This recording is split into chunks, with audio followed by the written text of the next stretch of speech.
what is the next big news that drops? What's the next morning we wake up with? And it's like Tesla bought $1 billion of Bitcoin. What's the next news like that? Is it a big company? Is it, I just kind of want to know your moonshot. I think the next news that'll drop is you'll see some big investment, like famous investment names, like big macro investors or big investors in the market. And then someone will say, yeah, we bought $1 billion worth of it, or we bought a lot of it and we're buying a lot more. Okay. I don't know which one, but look, there's 10,000 big companies that could buy $1 billion of this. There's 10,000 big investors that could buy $1 billion of this. And there's 10,000 individuals floating out there that could buy $1 billion of this. And that's the universe. And right now I announced I bought $1 billion. Elon Musk announced he bought $1 billion. You know, we've had a couple of announcements of 750 million. So, you know, you got 30,000 different players and there's not a lot of room in this thing. So at some point you're going to see 1, 2, 3 more of them. They're going to come out with serious news like that because it's possible and it's logical.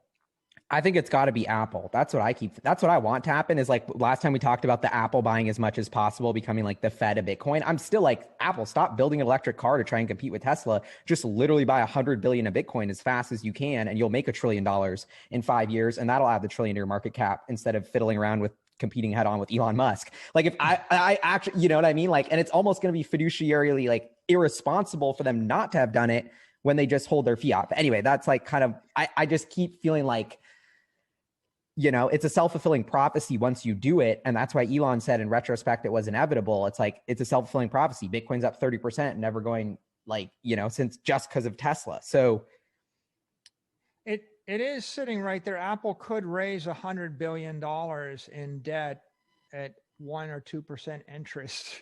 They can compound it 200% money. Yeah. And again, the leverage comes from the cheap debt markets, the corporate debt markets, convert and secure debt market. That's the leverage. The fulcrum, the place to stand is Bitcoin.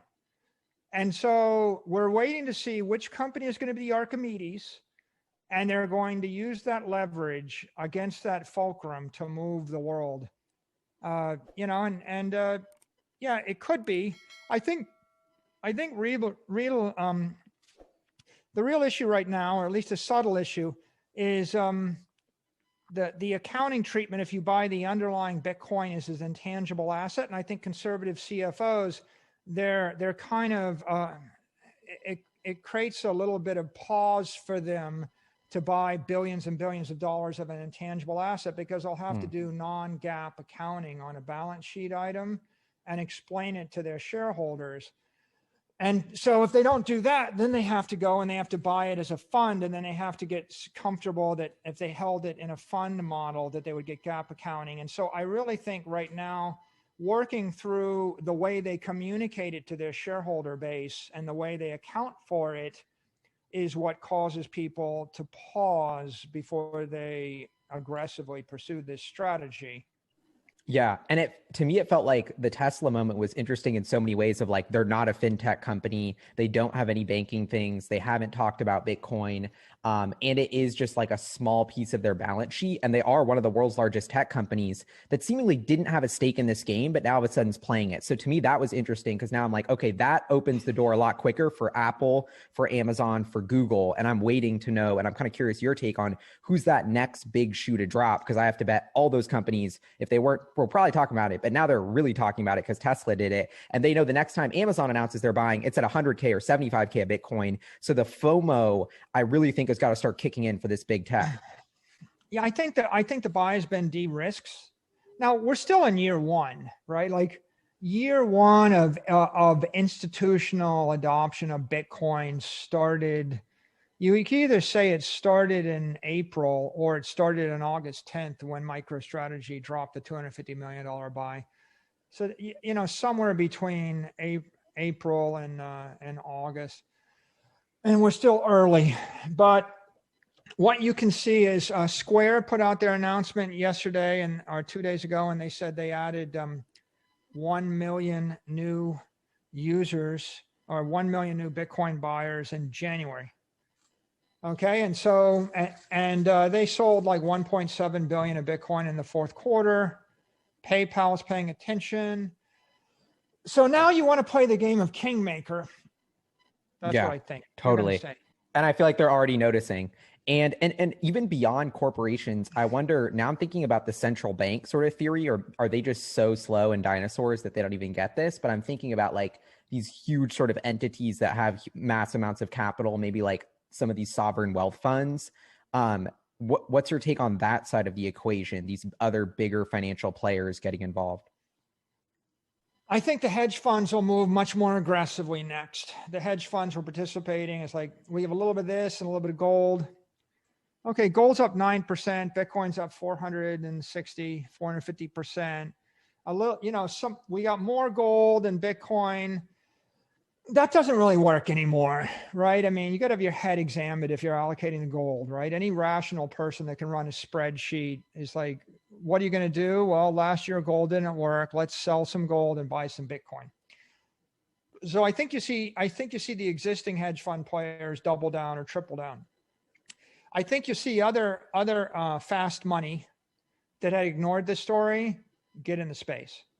Mm-hmm. They'll move next, and they'll move in different ways. I think that it's inevitable. You'll see the sovereign wealth funds. They have to move. I mean, they have infinite money, and if you're an infinite money, you see the asset class coming, and you see it's the best performing asset class.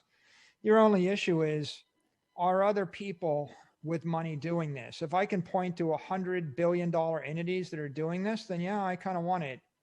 And there's probably about 1,000 big institutions that are in it right now. So I think 2021 is the year that sovereign wealth they'll start to dip their toe in it. They'll get in a little bit.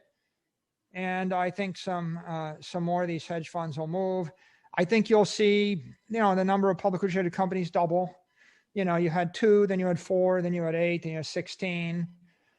We'll be marching our way through the teens. But of course, they're not all created equal, right? Because one of them might drop $1 billion. You'll see $100 million buys, $200 million buys. Maybe you'll see a few $1 billion buys, and not clear what happens next, but doesn't matter really. Big tech will move. The hungry tech will move because they're hungry, right? Hungry tech will move, and certain players in the system, MasterCard and Visa, will accommodate because it makes sense to start to plug in. Like, you want to buy a cup of coffee on the Visa network and you're going to plug in a crypto account. They'll accommodate. They'll probably do it under pressure from PayPal and Square, right?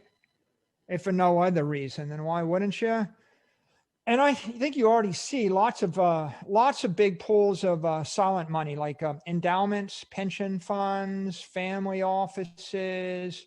They're all rolling in. I mean, I don't know, half the Ivy League universities, I suspect, already own this stuff now. And so they all talk to one another. And as they talk, we'll see that. And then you'll see the mutual funds and the ETFs. Right? I mean, it's not the most successful ETF in the history of Canada is the Bitcoin BTCC. I think we'll see an ETF in the US sometime in the next 12 months. It seems inevitable. And you'll see ETF-like mutual funds that are accessible. Like Skybridge put out one where you can invest for 75 basis points. You'll probably see some other players amp that up.